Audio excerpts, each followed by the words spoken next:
Let's do this. The Cult of Hockey podcast by the faithful and for the faithful. I'm David Staples of the Edmonton Journal, and I'm here tonight with Bruce McCurdy. Hey, Bruce. Hey, David. Happy New Year to you. Happy New Year to all our listeners and watchers and readers. Thanks for doing all those things.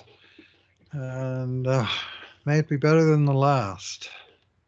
Well, we had a pretty good year as Oiler fans in 2024. It needs to be one game better, but All that'd right. be big game difference. Yes. Happy New Year, Bruce. And it's a 2025. Man, this century. Whew. It's going fast, Bruce. Yeah, we're a quarter of the way through it. If you start from 2000, like some people like to, I think it started in 2001, but that's just me, the mathematical purist. I have no position on this, Bruce, but I'm glad that you do. I'm glad you have a position. I do not. All right. Bruce, this is our two good things, two bad things, and two numbers podcast on the Oilers 4-1 win over Utah Hockey Club. Bruce, let's just rip into this. What's your good thing? Sure. Yeah, 4-1 is a part of my good thing. That's the kind of score I wanted to see tonight, and I'm happy with it. I'm going to go to Connor Brown and a little bit of a stick tap, however late in the season, to Coach Chris Knobloch for moving him up. There had been some discussion in the last couple of days after the dreadful performance in Anaheim on Sunday of who deserved to move up and down. And at the start of the game, it was Nugent Hopkins down and Brown up. And, Brown had more even strength points this season than Nuge, even though Nugent's been playing with McDavid a lot and Brown not at all. So pretty impressive, his 14 even strength points. Well, now he's got 16 because he got 2 in a 20-second span in the second period with a couple of, I thought, pretty sweet passes, They were. The first one, after the first period, they rejiggled the lines again and put Nuge back on the first line, but they didn't take Brown off. They took Hyman off. And I'm not sure entirely the reasons. Like, Hyman played the rest of the game kind of on the third line, and he took a wicked dart late in the first period, Hyman. I was a little worried that he'd been hurt. In fact, he just got drilled in the back for no good reason. Had me talking to my wife about Craig Simpson, who used to wear number 18 and score a lot of goals from in close to the net, kind of like Hyman. And you pay a price in this league for doing that. And anyway, he paid a price. But anyway, he came off that line, and Nugent Hopkins went back onto it. So it was 1-1 after the first. In fact, it was 1-1 after 6 minutes. And there was only 2 more goals scored on goalies, and they both came on this one shift in the second period. The first one was where Utah was making a clearing pass out of their zone under some pressure by the other forwards, and Nugent Hopkins was able to get his stick on it, and he was able to chip it over to Brown, and Brown turned it around, and Nuge sort of headed straight for the net after he'd made the interception. And Brown had 2 choices, Nuge to his right or McDavid to his left, and he made the right choice. He fed it over to McDavid, and then he made the cross seam pass to Nuge driving in at the far post, and he slammed it into the open side. And, beautiful goal. All 3 guys essentially played it perfectly. And so that made it 2-1. That actually stood up to be the game-winning goal in this one.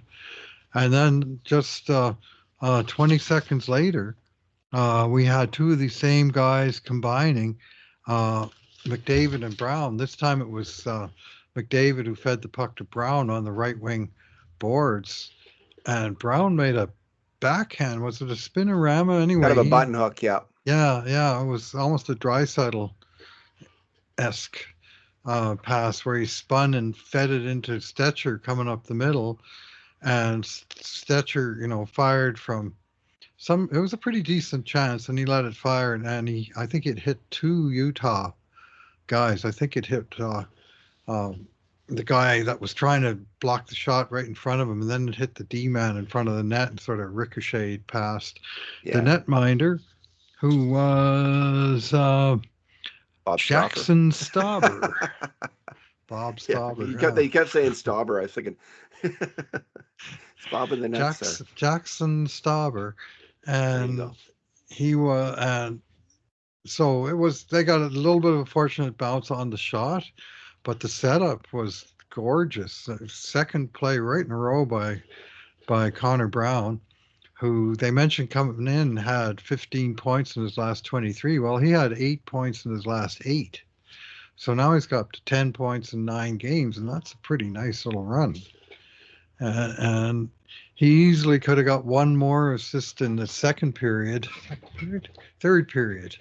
on the penalty kill when he made one of his typical good plays to disrupt. He's the best Oiler, I think, by some distance in the neutral zone on the penalty kill. He just always Reading the seems to play. be getting into the lanes, reading the play, getting a stick in there and, causing some grief. And in this case, he got a stick in there and just kind of stopped the puck up while the Utah guys were skating past it. And the nearest guy went to it was Matthias Janmark, and he just took it in on a clear breakaway. Unfortunately, this was Matthias Janmark, who's got one goal on all year, and that was an empty netter. And he showed again his goal scoring prowess with Yeah, not he much didn't of sell hands. he didn't sell the shot at all. He carried the puck out in front of him, so that tells the goalie he's going to deke the whole way, and the goalie played the deke and stopped the deke. Still, great play by Brown. Not a bad effort certainly by Janmark to take it in there and take a stab at it, but that easily could have been yet another assist for Brown, but it was just sort of a play that highlighted the work that he does on the penalty kill.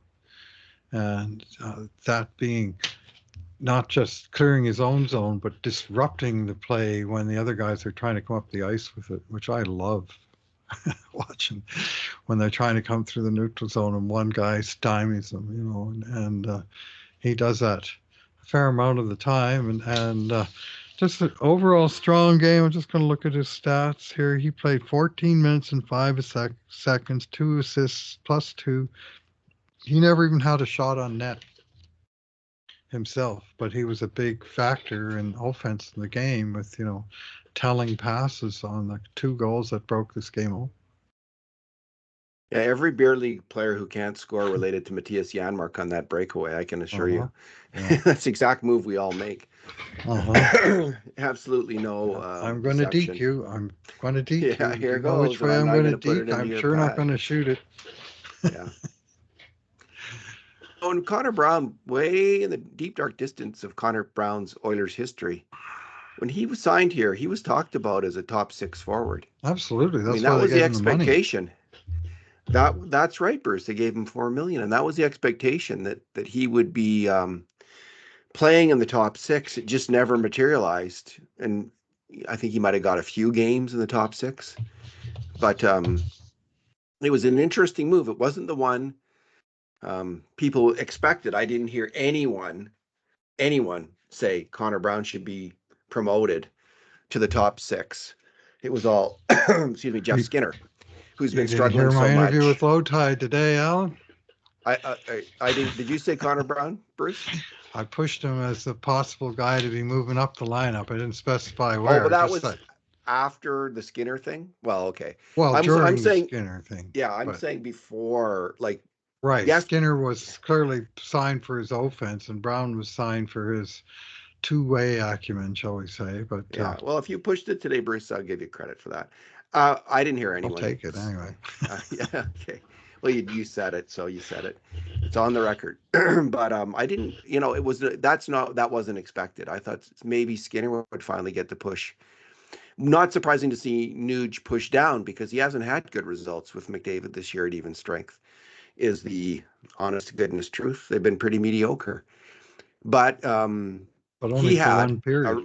He had a really good game there, a good spurt with McDavid. I mean, that was a very fine play by Nuge to knock the puck down and to finish. And go to the net. But what a pass from McDavid. What perfect timing for McDavid on that pass. Just so calm, waited to the right second and put it over. So that was really fantastic from the Oilers. Yeah, Brown is now number 5 on Oilers forwards in scoring, which is to say number 1 of the guys that aren't on the first unit power play who, get not just that opportunity, but the lion's share of the main offensive opportunities. Draisaitl, McDavid, Hyman, Nugent Hopkins. And then it's Brown with 16 points, Janmark with 14, Skinner, much maligned, with 12, Podkolzin with 12, Perry with 11, Henrique with 10. So there's a pile up of guys that, sort of 20 point, 25 point season rates. But Brown is emerging from that pack. Like I say, 10 points in the last 9 games. That's one way to emerge. Yeah. Well, I was speculating when I did see Brown there, like maybe Connor McDavid wanted his own kind of Pod Colson kind of player on the top line. Now Zach Hyman kind of plays that game. And I haven't seen any lack of effort from Zach Hyman. So, Oh, no. but Brown I really thought he plays was that fine game. tonight. Just gave him a Brown different look. really, Brown really plays that checking game, hustling game, Mm-hmm. filling in on defense game, forechecking game, a little bit of hitting, go to the net. So he is more like the Pod Colson kind of player that has thrived on Draisaitl's line and also had a good game tonight. I thought Pod Colson was strong. But yeah, it was an interesting move by the coach, especially after he had the same lines on Monday after the horrible Sunday loss to Anaheim. And I wrote up, it's like, why is he standing pat? Like, here's your chance to shake things up, do something different. Now the problem with Skinner on the top line, he's played 50 minutes with McDavid, and they've got 1 goal for and I think 7 against. Yeah. So that's in terms of a stat that might tell the coach he's hesitant to do it, but that would be the stat, but it's a very small sample size. Right. And it was early in the year when the Oilers weren't going that well. I'd like to see Skinner get the chance, but on the other hand, I understand why. If you maybe that was the idea, to put a Pod Colson like force on the top line, which had done nothing in the 2 games in California. Right. McDavid usually manufactures at even strength 3 to 4 grade A shots a game at even strength, and against in the LA games he had 3 in total, and none of them were with McDavid, or none of them were with Hyman or Nugent Hopkins. He had no chemistry with those 2 players at even strength in terms of creating grade A shots. They were with Draisaitl and other players. So it was time. They needed to shake things up, and I'm glad that they did, because it was a little Mm-hmm. disappointing on Monday when you saw the lines. Like, what's going on here? Here's your chance. Do Well, something. kudos to the coach for trying one thing, and then when he switched it up, he didn't just flick Brown back into the bottom 6 and go back to the Yeah. default line. He kept Brown up there, and he moved Hyman out, and the new trio did find some chemistry. Fun to watch. Bruce, my good thing was the Oilers' defensive effort. They gave up just the 1 goal. Skinner did get lucky. One guy missed a wide open net, hit the crossbar, I guess. But the Oilers as a team played strong defense. Again, as opposed to the weekend. On the weekend, Anaheim had 18 grade A shots and LA had 16. The Oilers have been averaging 11 grade A shots against per game this year. So 16 against the Kings, okay, you can accept that. But 18 against Anaheim, that was a real signal that things are going wrong and it's trying to get serious. And they did get serious in this game. It was a solid defensive effort. Not a lot of big mistakes. It was a good team effort. And, the grade A shots were 17-11 for the Oilers. So about the season average. It wasn't a great defensive game, but it was Solid enough. solid enough. And the 5 alarm shots were 8-4 for the Oilers. Very So solid. this was a very deserved win. It's interesting. The Arizona team seemingly gave the Oilers more trouble than the Utah team. In Arizona, it was always tough to play against Arizona, but they haven't had it real tough yet against Utah. Um, anyway, so that's good, Bruce. They battened down the hatches. They needed to do so, and they did it. I thought Nurse, who had a couple bad games in a row, had a much better game, although he was not good on the first goal against, along with a number of other players, Kulak, Kapanen, and Nuge. Like, it was a a team. Yeah. But I thought Darnell made a bad read. They messed up the rotation. Nurse made a bad read. Like he should stay in the middle of the ice, not go to the player with the puck. Because anyway, He thought he but had coverage behind him, and he didn't. he did shoulder check, and he thought Kapanen had the guy, and Kapanen did not. Anyway, that was the one major defensive breakdown. That the most galling one. But otherwise, it was a solid game. Bruce, what is your bad thing? Bad thing. I had one. You go first. I'm gonna have to shake the cobwebs here. Maybe I mentioned it. Maybe that first goal was your bad thing. I don't remember if we talked about your bad thing. But my bad thing, just at the end of the game, Michael Carcone, forward on Arizona, slew-footed Brett Kulak. There's no need to do that with 20 seconds left. It's an asshole play. It's a dirty play. And he should be ashamed for making that kind of play. Like, it's not, that's not gamesmanship. That's whatever your intention is, that's reckless endangerment of injury. At any time. You slugfoot someone at any time. And we saw an even worse. We saw a far worse example. You can go on the internet and see it. What's the guy's names? Leroux. Zach Leroux from the Quebec. He's from the Quebec League and was apparently suspended 9 times there. He took down Jared Spurgeon of the Minnesota Wild with an absolutely ghastly, terrible, premeditated. Like, he knew what he was doing. He got his arm around him and pulled him backwards over his skates, and Spurgeon looks like he's badly hurt. We'll see, but I'd like to see Zach Leroux suspended into the end boards. You said 25 games, Bruce? I did say 25 games. I'd love to see something like that. Send a message to that idiot. He can't do that in the NHL. Your NHL career will be over. That's not acceptable. Jared Spurgeon's NHL career might be over, and he's a hell of a lot more of a hockey player than Zach Leroux will ever be. I mean, don't come up and pull that kind of shit. I'm sorry. I do not find that tolerable in the least. They need to throw the book at that guy. If, like they say, he's got no past history. Well, he got 9 suspensions in the Quebec League and a couple in the AHL. I call that a past history. And maybe suspend Carcone for a game or two. Send that to the league and have him have a look. Like, anytime there's a slew foot, it is such a dangerous play. And I know Carcone's wasn't as egregious. Kulak got up. Yeah, Kulak was fine, but he was more stationary, whereas the other one, they were moving towards the boards. It's kind of the end of a play. They weren't really moving, and he pulled him down from behind, and wasn't cool. But it was a dirty play by Carcone, and it was a completely unacceptable play that deserves a lengthy suspension for Zachary Leroux. So we'll see what happens there, Bruce. Yeah. Have you got a bad thing now? I do, and it does relate to that first goal, and we already mentioned the guy's name. That being Kasperi Kapanen, and he's starting to develop a little bit of a history here, and that is in the terms of being on for too many goals against. I just need to bring up the rate stats here.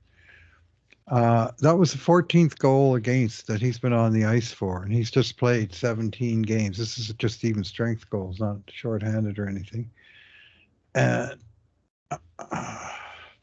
they have, if you look at the Oilers' goals against per 60, Connor McDavid is third from the bottom at 2.92. Jeff Skinner is second from the bottom at 3.09. And then Kasperi Kapanen bottom, 4.02. Like, the other guys have scored 14 goals, and he's played 209 minutes. So basically 3.5 hours, 14 goals. So 4 goals per hour. And there's just, he makes some good plays, and he makes some good defensive plays. And, he catches my eye in a good way. But there are times like that time where he's just a little bit, late to the fair, maybe a little negligent, not quite in good position, didn't read the play, whatever it is. It's happening, and it's happening a lot. And he's, -6 now, and he's only played 17 games. And so that is potentially a bad thing, and it may be the reason that he was available on waivers. That obviously this guy comes with a known track record, and they got him, and he helped. They needed a guy in that spot. When they get to the point where they have, wait for it, a supernumerary in the roster, they might have to choose the guy they claimed on waivers. Like his job is not rock solid, I don't think, and he needs to brush up on his defensive play a little bit if he wants to hang around in the longer term. I think he is trending in the wrong direction. He's starting to make more defensive mistakes. Yeah. He's not up there yet with Skinner in terms of the rate on mistakes on grade A shots, but he's getting close to Skinner and Nuge. Nuge played some How about center, mistakes on goals? I bet you if you counted that, it might be a it's not that many, story. Bruce. It was just a second on goals Really? at Okay. even strength. Maybe it's shorthanded. I didn't check for Okay. shorthanded. But he is trending in the wrong direction. There's starting to be like 1 or 2 a game, which is too many for a winger. So Especially a bottom six winger. interestingly, they had a chance, like all of the other NHL teams, to take Jesse Puljujärvi off waivers today. And Puljujärvi has his fans and backers in Pittsburgh, but the Oilers obviously decided that Kapanen was a better bet, and I agree with that from what I've seen of Kapanen. He does seem to be a more aggressive, better two-way player than Puljujärvi. But if he continues to leak grade A shots against an even strength, that changes. And as you say, like Evander Kane is coming back to the lineup. Noah Philp is probably going to make the lineup. The Oilers are going to trade for 1 or 2 forwards. He's going to have some real competition for a job, for an NHL job. He's got to get this right.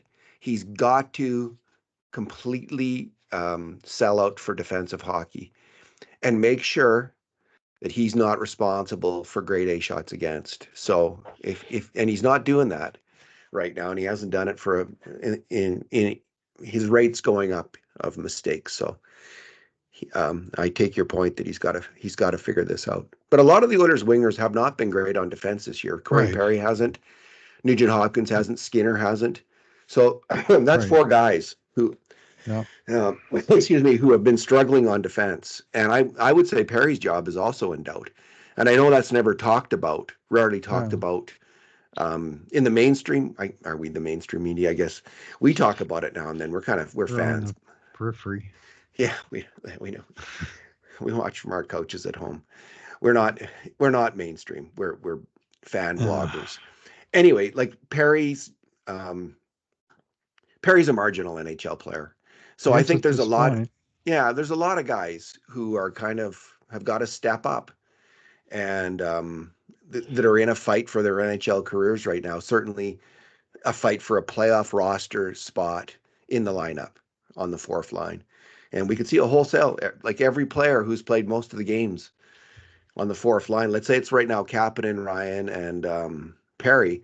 All 3 of those guys could be out of the lineup by the playoffs. And I wouldn't be surprised.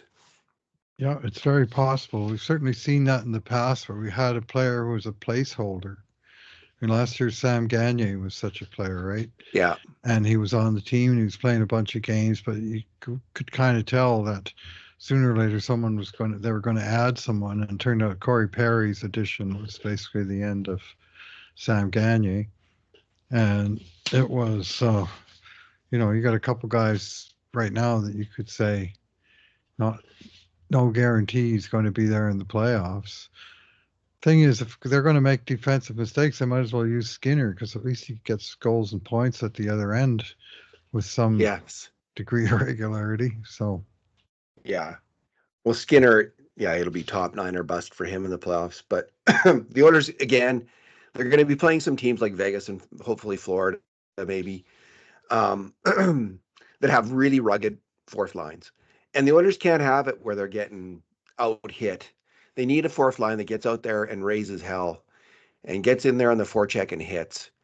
And that's been the formula. I think it's a good formula, especially in a salary cap NHL. You can find those players for cheap. Okay, find them and use them and go into the playoffs with that as your roster. So if these guys can't play that kind of hockey, they're out. and they won't be playing in the playoffs, I don't think. We'll see though. Right. Bruce, what's your number? Yeah, I'm going to go with .963, which is Stu Skinner's save percentage in this game. He was beaten on one real close in, kind of very hard to stop.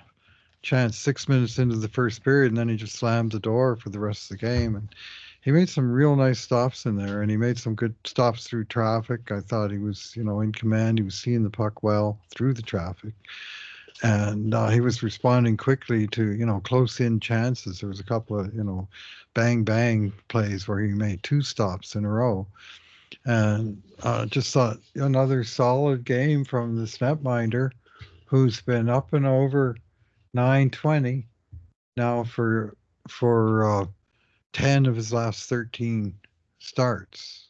10 out of 13. That's real good. And in all of those games except one, 2 goals against or one. And in the one, it was Vegas had 42 shots on him and only 3 went in, and they won that game. So he's been delivering quality starts as a metric Yeah. that they use. So, and I think by their standards, 10 out of 13 would be where he's at. And anything, much over 50% is good. And it's, and he's there many more nights than not. And I think he's gotten it together. Look good tonight. Yeah. Bruce, my Real strong. stat, my number is around the 2018 draft, and I got thinking about it because I noticed they were playing Barrett Hayton, Wow. and I think he was like their third or fourth line center tonight. Mm-hmm. And he's never become much of a player, but he was taken 5th overall in that draft. Evan Bouchard was taken 10th overall. And the interesting thing, usually when a player like is taken 5th overall and he doesn't really become a top player, he's moved. So I was just looking at that draft. There was 15 forwards, Bruce. 15 forwards taken in the first 20 picks. Wow. 2 of them have turned into solid, just 2 of them, 2 of the 15 have turned into solid top line players. Andrei Svechnikov and Brady Tkachuk. And they're both stars in the league. But every other player, most of the other guys have changed teams. Many of them are out of the NHL. And it's just a laundry list of players who just failed to make it. Now, and Hayton still is on his original team, which is unusual. But of the other ones, the only ones on their original team are Joel Farabee, who was trending well until this season, and now he's really struggling. And he's the only other one of those 15 players in the top 15 forwards in the top 20 who's with his original team. So there's Kotkaniemi, Zadina, and Kravtsov. Eh? Wallstrom. Just moved. Kotkaniemi, Zadina, and Kravtsov were all taken before Evan Bouchard in this draft. So that's a bit of luck for the Edmonton Oilers. I saw Zadina in the Spengler Cup this week. Mm-hmm. And Hayton was also taken before Bouchard. Right. So the Oilers got some luck there. But they also took the right player. Not everybody did. Yeah. Wallstrom, Dellandrea, Farabee, Denisenko, Martin Kaut, Liam Foudy, Jay O'Brien, Rasmus Kupari are the other ones in the top, other forwards from the. And the same draft, if you look at the D-men, Rasmus Dahlin, number 1, Quinn Hughes, number 7, Evan Bouchard, number 10, Noah Dobson, number 12. And if you want to go down to number 22, K-Andre Miller. Yeah. The only mistake, darn good set of D-men on there. There was a mistake or two. Adam Boqvist was taken too soon. Yeah. And even he's got 90 points in 224 games, in the NHL. So it's not like he's a bum. But he went high. He went first of the 3 righties, him, Bouchard, and Dobson. And Oilers fans were just praying for one of these righties to get down to number 10, and then they had to choose between Bouchard and Dobson. And honestly, either one would be a great pick. You couldn't have chosen wrong because Dobson is a fantastic hockey player as well. Yeah, yes, he really is. Yeah, they're very similar in terms of their value to me. I'm happy to have Bouch, but if you said, well, they've taken Dobson instead, well, that's not really a mistake now, is it? Yeah, So, Dobson's played more games, but they do have a similar number of points. And mhm. I think Dobson's a bit more of a physical player, and Bouchard's a bit more of a skill player. But they're both Team Canada quality, challenging to be on Team Canada kind of players, Minute munchers. and they probably will be one day, both of them. Yeah, So yeah. So anyway, but the forward group, man, yeah. I guess my point is, everyone gets very excited about first round draft picks and about trading them, and like, and I get it. If you hit on a first round draft pick like Evan Bouchard, right? that's it's almost like it's huge for your franchise. And the Oilers actually have done pretty well with their first picks. The next one was Philip Broberg, who seems to be making it in St. Louis, although the jury's still out. And Dylan Holloway was the next one after that. Both of those He's guys did. clearly making it in St. Louis. Yeah, both guys. But they Oilers got lucky with Bouchard. But I guess the thing is, like, all of these, it's such a crapshoot taking uh, drafting players, and even in the first round. And you can see why teams will trade away of, like, a team with a Stanley Cup aspirations will trade away that first round pick in order to get a player who will help them win the Stanley Cup that year, hopefully. So, of course, that doesn't always work either. And there's only 1 out of 32 teams that gets it completely right. But the Oilers Mhm. did that draft in taking the defenseman, and a lot of teams got it wrong going after forwards. Yeah, it wound up being really skewed in terms of all the good picks being mostly defensemen, despite most of the actual picks being forwards. So the teams that went against the grain and chose a D man came out smelling like a rose, most of them. Yeah, like Arizona or Detroit could have had Quinn Hughes, Evan Bouchard, or Noah Dobson. Like, they were all Oh, available. That's got to be so painful for those teams. we got Yeah. Philip Zadina. Yep. Philip Sedina. The Wow. eyes are the He eyes was are plan, eh? he was very highly rated, Philip Sedina. People were thrilled with that Mhm. player. I remember Detroit taking him and everyone saying, "Oh, what a coup that is that he fell to them." And he's going to be such a great player. I think Barrett Hayton was considered a reach by Arizona, as I recall, that year at number 5. Alrighty, Bruce. Arizona's reached a few times over the years, and we'll see if Utah continues Hmm. that tradition. They don't actually have a tradition. They completely divorced themselves from the history of the franchise, other than the players that they kept, and they're now considered the NHL's newest franchise. Cool. So the I Winnipeg guess. Jets, can the Winnipeg Jets reclaim their old NHL history then? Well, they've got the Atlanta Thrashers' old NHL history, so it Yeah, gets kind of complicated, you know. I So, think they should just reclaim all that but 80s yeah, history. Definitely, the Winnipeg, since no one's got it right now. yeah. All right, Bruce. Let's leave it there. And when's the next game? Next game is on the third. They play Friday, Saturday back to back. Friday they host Anaheim, and hopefully they'll host them with a great big old chip on their shoulder, with Yeah. a very immediate memory of being embarrassed by the Ducks on last weekend. And moreover, the Ducks play in Winnipeg the night before, and then they come into Edmonton on the Friday, so they might be softened up a little bit. Anyway, that's the next game. And then the very next night, they fly out to Seattle and they play the late game in Hockey Night in Canada on Saturday. All So it's right. another back to back as our next two games. Excellent day. All right, Bruce. Well, thanks for talking tonight. Righto. Thanks for listening, everyone, and Happy New Year. Happy New Year. And in the meantime, and in between times, this has been another edition of the Cult of Hockey podcast.